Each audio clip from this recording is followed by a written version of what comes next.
Welcome back, and we are closing off our core techniques section by summarizing what we have learned already.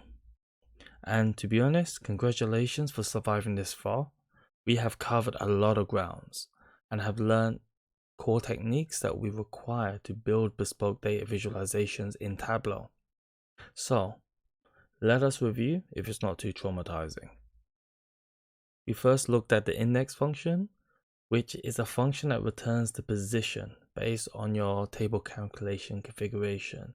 This is used a lot to fill in the blank spaces within our bins. We looked at table calculations. We applied Windows Sum, Windows Min, Windows Max. We also used the ranking function or the rank functions. I would encourage you to explore that. We worked on data densification using bins, an index, and 2 records in our data set. We were able to create hundreds, thousands, as many additional points as we want, in essence, making our data more dense for drawing purposes. We use these techniques to build our first bespoke data visualization in Tableau, which was a shaped bar chart. Simple, but yet effective.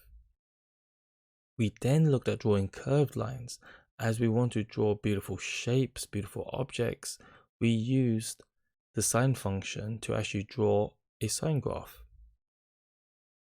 We then included the cos function. In collaboration with sine, we were able to draw a circle, and once we changed the mark type to polygon, we now have filled shapes.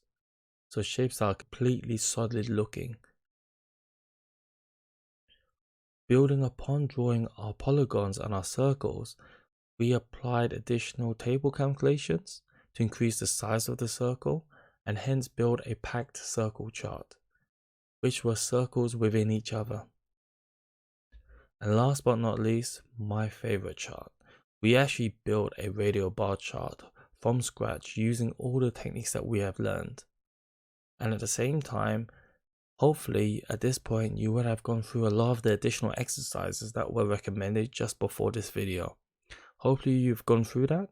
Hopefully all of these terms make sense to you.